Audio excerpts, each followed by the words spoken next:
In 1997, one of the biggest games on the original PlayStation dropped, Final Fantasy VII. The game followed Cloud, Strife, and his friends on a campaign to stop the evil Shinra Corporation, followed by stopping Sephiroth from dropping a meteor on the world. Being one of the most beloved games on the PlayStation, it was inevitable that Cloud and company were bound to get a sequel of some kind. Right? No. Cloud reappeared in Final Fantasy VII Snowboarding, a video game about snowboarding, and he appeared in a fighting game called Ehrgeiz? Yeah, not a very marketable name. Cloud, Tifa, Yuffie, and Aerith would also play roles in Square Enix's Kingdom Hearts, but were not central characters to the plot. Final Fantasy VII wouldn't get a direct sequel until 2005 with the release of Final Fantasy Advent Children. I didn't get to see this film until I was about 13 years old, but I loved it, plain and simple. However, I haven't revisited the film since I've seen it back in middle school. And with all these Final Fantasy VII games being violently thrown at my face, why not watch a piece of classic cinema? Dilly-dally, shilly-shally. Oh my god. Advent Children is a terrible film, and it's an embarrassing, unnecessary sequel. Sure, it has cool music and visuals, but everything else is such a goddamn mess. There's so much exposition at the start, the action scenes have almost no consequences or plot relevance, and literally all the important stuff happens at the very end of the film. Oh. Alright, that explains it. Okay. Now, a lot of people seem to like this film, and that's perfectly fine. The audience score on Rotten Tomatoes gives it an 84%, and Metacritic reviews it at a 7.6 from all its users and an 88 from critics. Looking at IMDb, it has a rating of 7.2, and for whatever reason, women rate this movie higher than men? Like, yeah, okay, listen, I want to fuck Vincent Valentine too, but that doesn't mean this is a good movie or anything like that. Anyways, let's just get started already. I'm going to quickly go over the important plot events of the film and then delve deeper into the film's issues. Okay? Okay. We open on a helicopter going through the clouds, landing and having a brief fight with someone before they immediately retreat.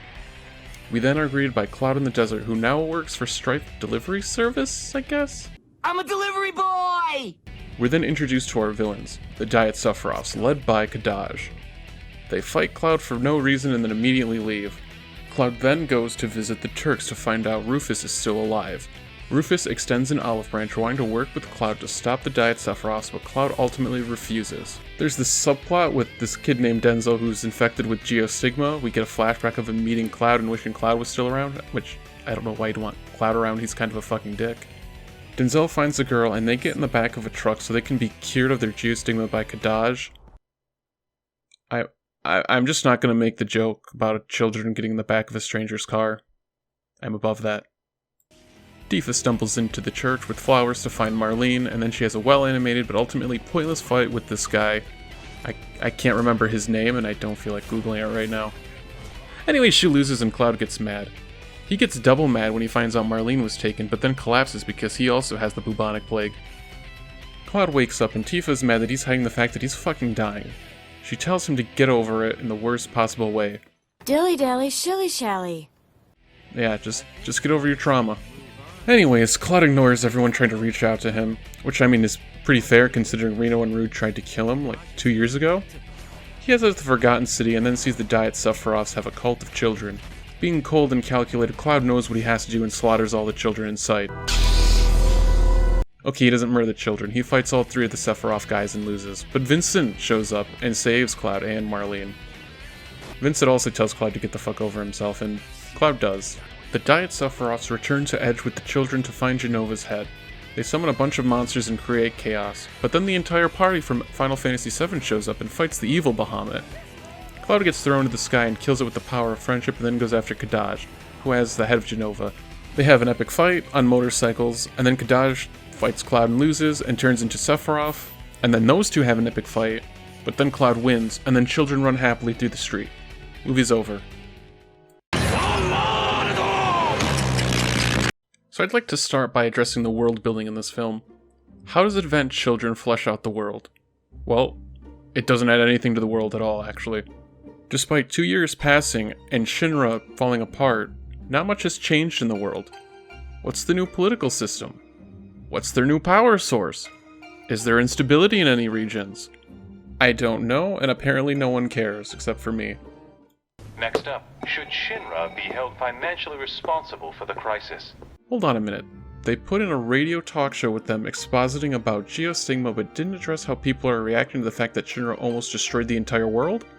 Maybe take this opportunity to tell us anything else. I mean anything else, please. Geostigma more like, gee, I'll stick my dick in your mouth. Got him. You may have been under the false impression that this film took place in Midgar, but you are wrong. Edge is a completely new town built around the ruins of Midgar, so now everyone lives there. If you're confused, it's because it was never mentioned in the film. 新しい物語の中にまあ具体的に作中に言葉は出てないはずなんですけど、実はエッジっていう言葉が出てて、それは要は新しい町の名前だったんですけども、そのミッドガルの周囲を囲むように作られた新しい町っていう設定があったんですね。Blink and you'll miss it. I'm gonna be honest and tell you I don't know if Midgar's Edge is actually Edge, or if they're somehow different. Now the wiki just calls it Edge, and it was built by Rufus's workforce and some orphan children, which includes Denzel. You wouldn't know this if you just watched the film, because the film doesn't tell you this.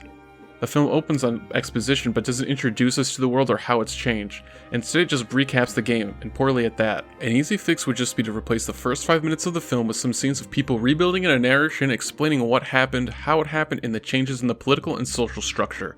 Now, is this suggestion terribly clunky and filled with boring exposition? Yes.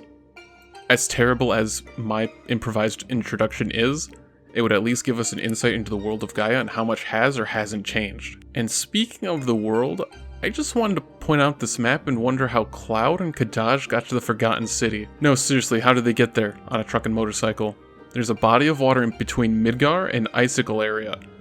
They have airships in this universe, but no one uses them until the end. And the crazy part is both Kadaj and Cloud get there in less than a day. How do you get from here to here in a day without flight? It just reeks of video game logic. Which is fine when I'm playing the original Final Fantasy VII. Yeah, Cloud walked across the continent in a minute, but I understand the budgetary and technological constraints when playing a game released in 1997. The problem is we aren't in a video game. With the shift in medium, the logic shifts. The instant transmission across the sea should have been caught or at least rewritten in a way to make sense. Looking at the writer's previous work, they've only ever worked on video games up until this point and continue to work for Square Enix as a writer.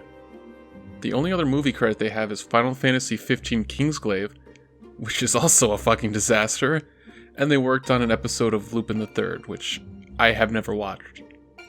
The world and the changes brought about by Sephiroth's actions in the game are either unmentioned or completely ignored.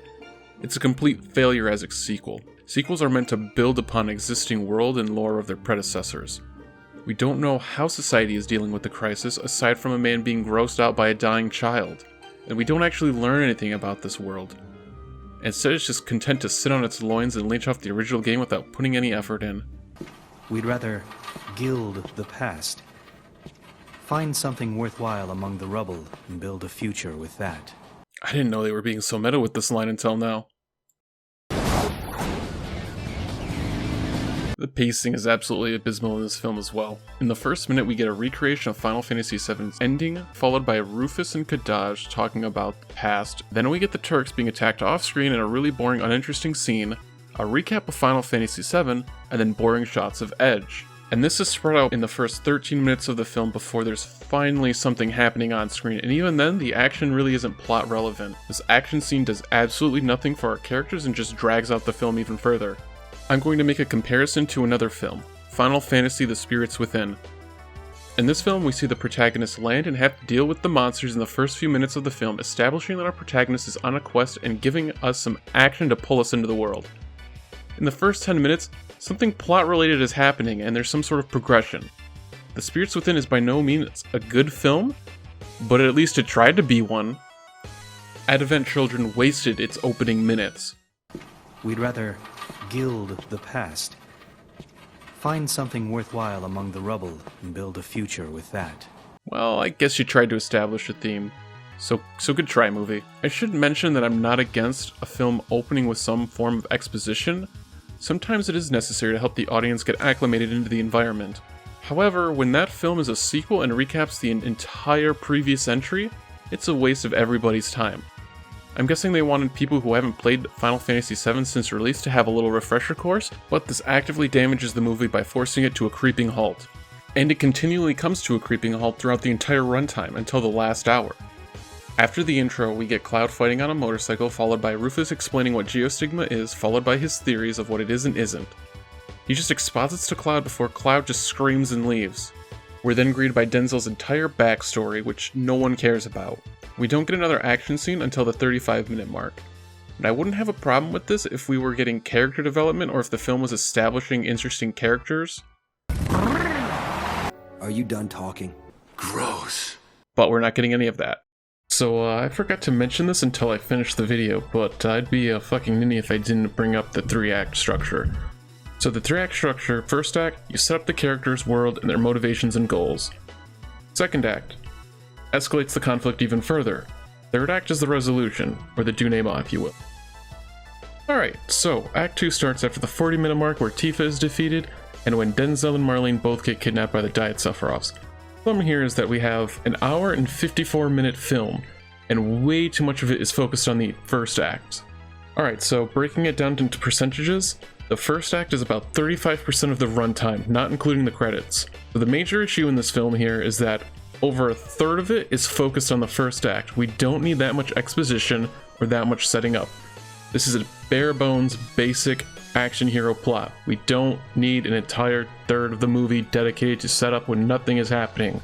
In Act 2, Cloud is able to save Marlene in about 15 minutes, and 10 minutes after that, Tifa is able to save Denzel.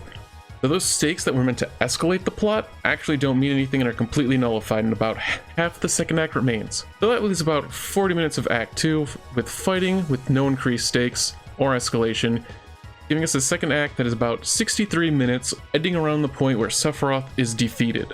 The final act is about 11 minutes long, not including the credits again, and wraps up Cloud's arc, and the villains die, children are cured of the plague, easy win. Good job everyone, you did it. We have a bloated first act that takes up over a third of the film, and a very short third act that resolves everything almost instantaneously and overstays its need. And if I'm being honest here, so much of the first act just needs to be rewritten and cut. If the runtime needed to remain around 2 hours for whatever reason, then more time needed to be dedicated to the final act and more needed to be said and expanded upon in that final act. And if you really want my opinion, this film really didn't need to be 2 hours long. That's a thumbs down, by the way. Doesn't look very good. Fuck you. Not interested. Oh my god, there he is! Everyone's favorite character, Cat Sith, made it in. Thank God he did. If he didn't, I might have had to kill myself. In Minecraft. Advent Children made the horrible choice of stuffing every single character from the game into the movie, even if they don't do anything. Advent Children's biggest strength completely relies on us knowing and recognizing these characters, but it ultimately fails to give them anything to do. No one outside of Cloud has an actual arc. Now that's not to say there isn't characterization to these characters or some progression hasn't been made during the events between the game and movie. Rufus, Reno, and Rude all show remorse for their actions in the previous game. I acknowledge that Shinra owes the planet a lot.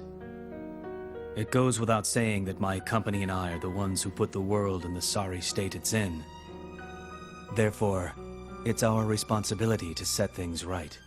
While I think it's dumb that Rufus lived, I can at least appreciate that they were characterized as somewhat being remorseful, and even had evolved off-screen. Sure, they're kind of static characters, but it's at least humanizing. If only we saw their growth on screen. Speaking of Reno and Rude, I think these two are ultimately my favorite characters. They're a really goofy duo who don't really do anything and they just get their asses kicked constantly. You know, at first I wanted to hate them, but they just slowly grew on me since they were the only ones who seemed to have something that resembled a personality, and they were kind of fun to watch too. I'm still out here. Damn sign. Your mom's cool. What the hell am I saying? I like how Vincent protects Marlene in this scene. It shows he isn't a heartless bastard, or how he doesn't carry a phone and Marlene is upset that she can't call Tifa. The next scene he shows up in, he flat out asks Tifa where he can buy a phone. Where can I buy a phone? It's cute, and it makes him look like an out-of-touch vampire boomer twink that he is. Now this is really simple characterization, but because I'm already emotionally invested in his character, it ends up working in the film's favor. And I'm probably not the only one who feels this way. Someone out there probably got super excited when Barret or Sid showed up because those are their favorite characters. Sure, they don't do anything to impact the film, or have a character arc, but because of their emotional investment in the series, their appearance is all that's needed. Sure, it was nice to see my favorite character show up, but that's it. It was nice. They don't do anything, and they don't have any agency. Here's a minor nitpick for you, but I really hate Aerith's depiction in this movie. Watching Advent Children and seeing Aerith show up and tame Kadaj kind of bums me out. Aerith was never a perfect girl. Yes, she was sweet, but she also threatened to cut a dude's dick off, and beat a man to death with a chair in the remake. The antagonists of the film are called the Remnants of Sephiroth, or as I've been calling them, the Diet Sephiroths. They consist of Kadaj, Yazoo, and Laz? Ooze?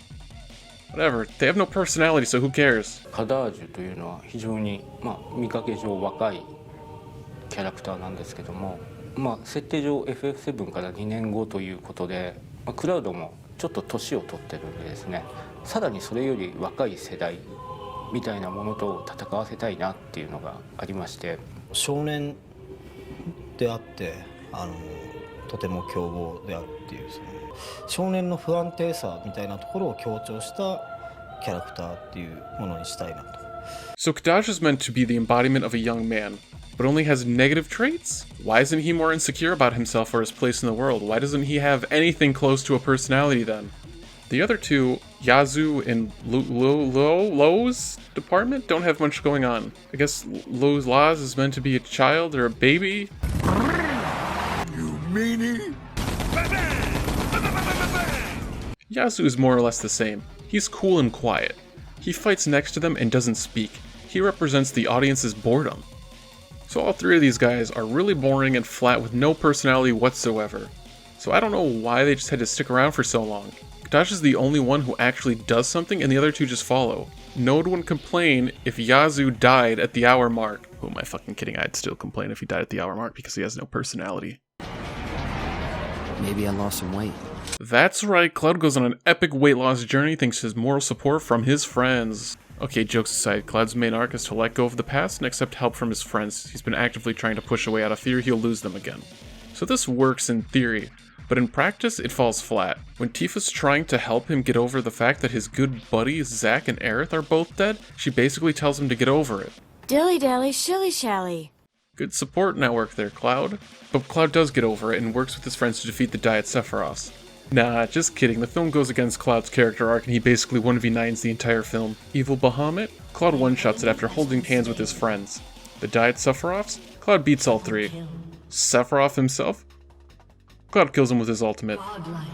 So we're given an arc that makes it seem like Cloud and friends are gonna work together to defeat a new threat, only for Cloud's friends to just throw him higher so he can kill the monster. And when Cloud has to fight Sephiroth, Vincent and Sid basically tell everyone to stay in the airship because it's Cloud's fight. Sid, park this turkey! Shut up! You want off, then jump. Get off my back. He can handle this alone.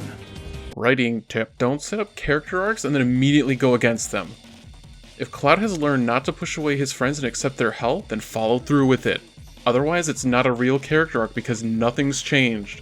And if this character arc sounds vaguely familiar to you, it's because he had the same arc in the game. Cloud creates an alter ego out of shame of what he wasn't, first-class soldier. He lied to himself and everyone to hide his past loss and pain. We know he was torn up by the loss of Aerith and Zack because of the sequence where Tifa runs around inside his brain. She uncovers all his lies and insecurities and reassures him. Cloud has accepted all the loss and pain from his past in the game. Why do we have to do it again? 今回それは自分の中ではやっぱりクラウドは当然前向きに生きていくっていうことを一度はやったんですけど、むしろ平和な生活というかいろんなものを前作の戦いでは失って傷ついていて、それがあった上ですごく平和で癒される生活を手に入れて、それがかえって怖くなったというか一度失ってるからこそ今の状態っていうのが Alright, so I must have a fundamentally different reading of Cloud. I thought he put up a cool, cocky demeanor and actively pushed people away as a defense mechanism because of his insecurities. When he wakes from his catatonic state, I had always figured that he realized he should let people close, which is why he opened up to his friends about not actually being a part of Soldier. But now because he has a peaceful life, he's pushing people away again because he's afraid of loss or something again? While this character arc works in the film, it doesn't work when you realize this is repeating the same story beats from the original game. It's not really expanding upon them either. Cloud accepted himself and his past. He moved forward and allowed people to become close to him. And you know what's fucking wild is it ends the exact same way. Omni Slash on Sephiroth. But this time, it's not as cool and it lacks all of the emotional weight. Now loss is something that cannot just be immediately overcome, and I understand that Cloud will still have feelings towards both Zack and Aerith. That being said, these feelings were seemingly addressed in the previous entry. Again, I have to ask, why do it again?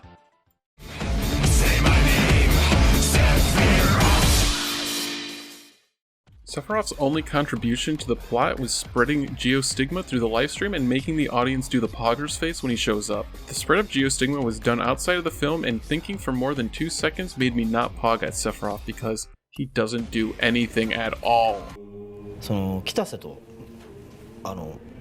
話してる中でやっぱりそのセフィロスっていう存在はかなり大きくて、セブンの世界観の中でそのセフィロスを超える敵っていうのはあっちゃいけないっていうのは。Yeah, he's the ultimate villain in the game. But this isn't the game. This villain is dragged back into the spotlight, has a stupid motivation, and another boring flat personality. What do you want? Sephiroth's motive here is to build a new world after sailing the cosmos.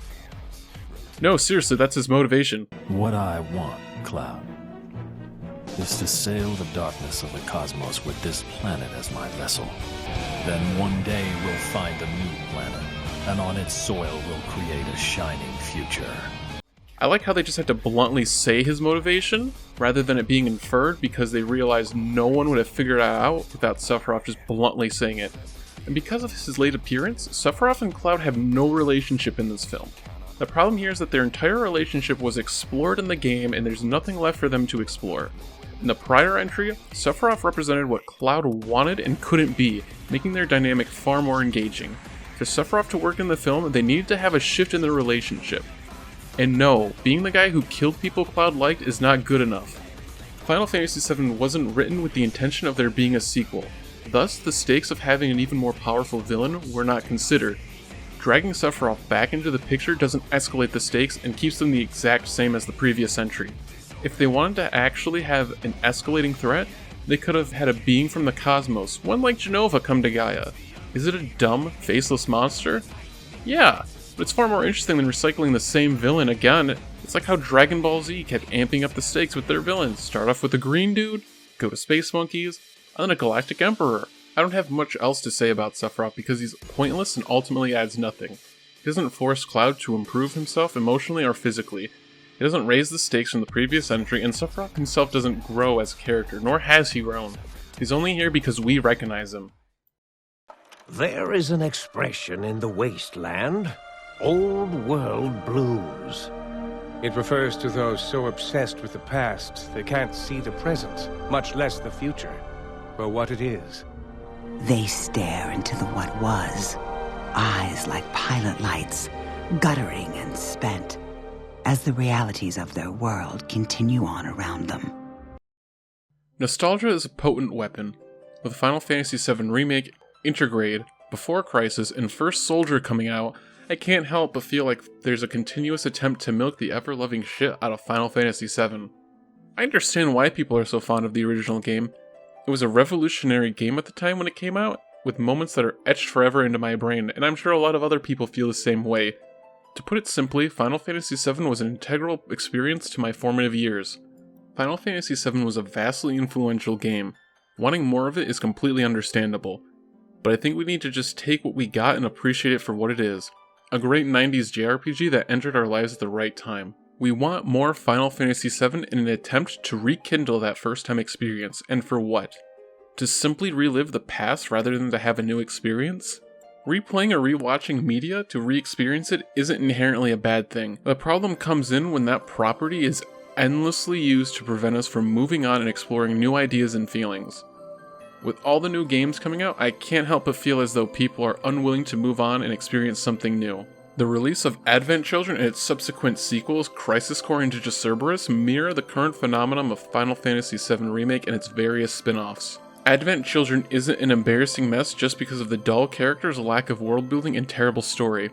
It's an embarrassing mess because it's a soulless piece of media with no intention of creating a vast world with an intriguing plot populated with interesting characters. It's a husk of its predecessor's self with the only intention of leeching off its audience's old world blues in an attempt to rekindle some form of nostalgia so you buy their games. And while an effort was certainly put into the project, I can't help but look down upon this film and the entire series as a whole for this very reason. Hey everyone, thanks for watching. If you liked the video, give it a thumbs up. If you didn't, well, dislike it, I don't really care. Oh yeah, smash that subscribe button, I forgot. Also, if you can't tell by the sudden change in audio, I forgot to film an outro, so this is completely improvised. But yeah, this video took forever to get out because originally it was all 3 Final Fantasy films, not including the OVA. OVAs don't count. And it was going to be like a big compare and contrast essay, but then that turned out to be a huge mess, and I just complained about Final Fantasy Advent Children the whole time anyway, so I was like, fuck it, why not just make this video about that? So I did. All the links that I use should be down below in the description in case you want to check out the making of documentary, or if you want to check out the gameplay footage that I used. I tried my best to credit everyone. I use trailers too. Those are going to be down there as well if you really want to watch a trailer. I don't know why you would, but hey, it's there.